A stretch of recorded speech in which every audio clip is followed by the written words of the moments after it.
We welcome Dr. Rajesh Chakrabarti with us on College Dunia portal. Welcome to the College Dunia portal, sir. I'll let my viewers know that Dr.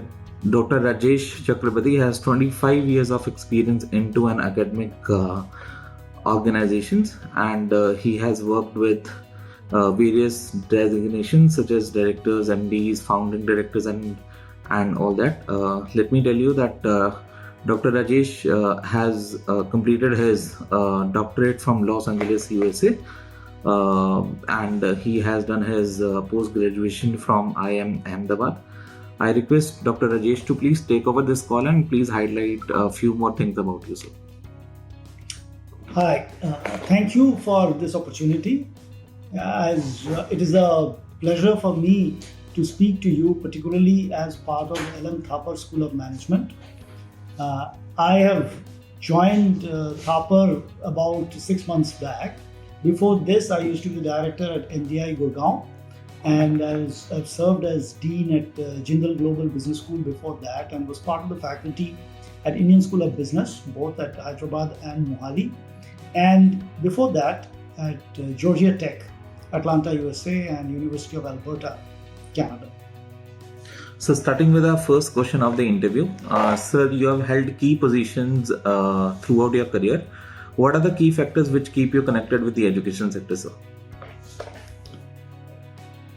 There are several benefits of being in the education sector, of course, and probably the most important one is the opportunity to interact with bright, fresh young minds and to see from a slightly removed vantage point how the world of management and industry changes and how our youth adjusts to those changes with time. So I love being part of the education industry because it gives me the opportunity to observe without too much distance about the latest happenings in the world of technology and management. Sir, being the director of LM Thapar Institution, what is your philosophy of leadership and how would you describe your leadership style?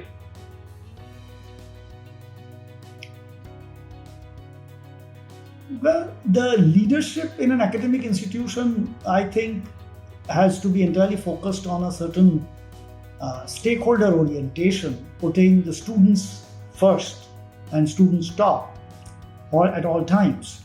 But also to understand that institutions, particularly institutions of higher learning, like business schools, they solidly rest on two pillars: instruction, which is the classroom teaching, and research. And while the output of research is not always directly and immediately visible, in the long run, research and faculty that is capable of doing research and that is interested in doing research builds the foundation to a great institution. So wherever I have been, I've tried to create an environment that fosters more research and also teaching delivery in a very organized and institutionally mandated way of delivery. Very well explained, sir. Moving forward, sir, the education system in India as well as in other foreign countries are structured very differently. In your experience, what can an inbound student gain from studying here from LM Thapar Institution, sir? See, our primary program here is the MBA program. And what I have been observing over the last few years is the rapid change that has happened in the world of management, mostly caused by unprecedented pace of technological development. So technology is changing at a pace that has never been seen before. And the rest of the management ecosystem needs to adjust to it and is challenged to adjust to it very fast. So in some ways, what is expected or required of an MBA graduate has changed dramatically in the last few years. And this change is universal. It is not just in India. Maybe in India, we are one step behind some other countries, whether China or USA, for example, but not too far behind.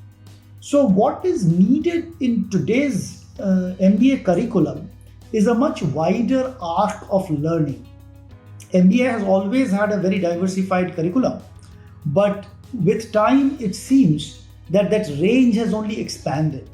So today's MBAs need to be equally conversant with technology on one hand and with human connect, with emotional intelligence at a very different level, and also thirdly, to being able to deal with situations that are uncharted. Because one thing that we know for sure is that the future is not going to look like the past. We don't know what the future will look like. There's a lot of conversation these days about future of work, about future of business, about how AI is going to change everything, and there is absolutely no doubt that AI is going to change everything. Probably it's going to be a bigger disruptor than the internet itself. But sadly, we in education or even people in industry really do not know what the future, and not a very distant future, but almost a near future, holds for us. So it is essential that our graduates need to be comfortable walking and performing in an area that they have not been talked about before. So this is an ability that we need to instill in our graduates, that when you're thrown into uncharted waters, not to panic, to be confident, to gather information about the new environment, and to optimize decision making in an environment that you're not prepared for before. So this is, I think, what makes us quite distinct, because in standalone business schools in particular, there is a certain limitation of range that students get exposure to. As part of a major technological university, Thapar, LMTSM has the advantage of connecting business curriculum with tech. And missing out on tech is an unforgivable omission in today's world of business learning. Okay, moving forward, sir. Sir, how does the curriculum of LM Thapar institution ensures the best practice of the industry? So, an important part of our curriculum is how to integrate practice with the classroom. This is a major challenge for all business schools. Business practice stays outside the campus walls, and inside the campus, we have people who are teaching business who are not always equally involved in the execution of business. And in a fast changing environment like today's, the reality changes much faster than the academics can catch up with it. So what we have here is a lot of emphasis on what we call in-practice courses.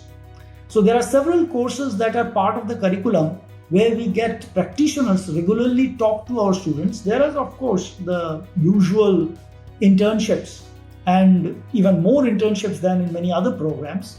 But apart from that, our in-practice courses align students to the contemporary reality of Indian business. Right, sir. Very well explained by you on this. Sir, what do you think your roles and responsibilities to the LM Thapar institutions?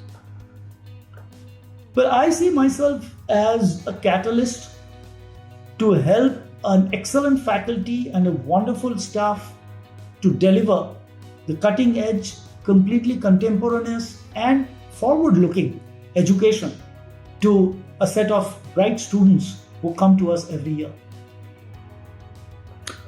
So what do you think should be the university's top priority over next 10 years? The university obviously has a much larger mandate than the business school. So let me restrict myself to the LM Thapar School of Management, which focuses on the management school. On the side of management, what is one of our key challenges over the next 10 years would be to, as I said, adapt management curriculum, management training to a very fast changing tech environment and its application, the resulting changes in business strategy and business environment.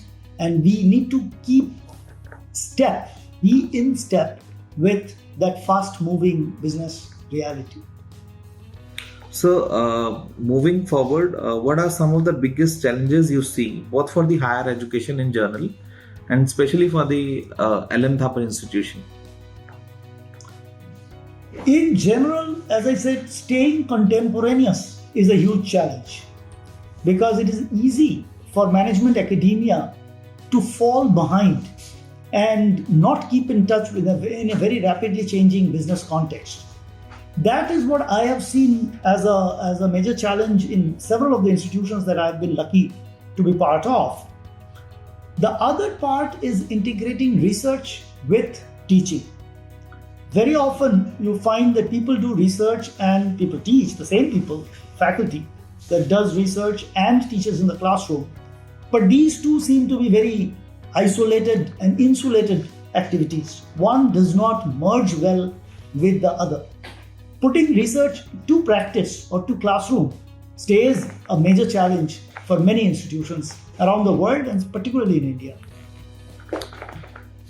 So, any suggestion you would like to give to the inspiring students and young youth? My recommendation for the youngsters taking up an MBA curriculum is be a generalist. Don't be over specialized, because your field of specialization may always runs the risk of becoming obsolete very quickly, and we don't know how the future is going to look. Don't think that 5 years down the line the same skills will be in demand as they are today. So it is best to understand the general principles of management rather than information about specific fields, which can be easily acquired today virtually free of cost from the internet. That was a great thought, sir. Also, sir, one last question from our side. We just wanted to know your thoughts on PhD programs, how you are planning, what will they offer, and all the things related to your LMTSM PhD program. The PhD program at LMTSM is a very key part of our offerings, and we serve as an incubator and supplier of academics to a widely rising academic environment. So what we demand of our PhD students is uncompromisingly rigorous research training as well as familiarity with the classroom environment so that they can become academics comfortable with both teaching and research. We also have a strong part-time or executive PhD program where many of our scholars tend to become consultants and work with the industry. They may not always want to go into academia itself. So whatever research that people do here, we want them to be connected to industry, not move too high up the ivory tower, remain applicable, applied, but at the same time uncompromising on rigor. So basically rigor and relevance are the two legs on which our program stands. Thank you so much, sir. It's time to wrap up our interview. Thank you so much once again for such insightful information for our viewers. We wish best of luck to you as well as to your institution. Thank you, sir. Thank you.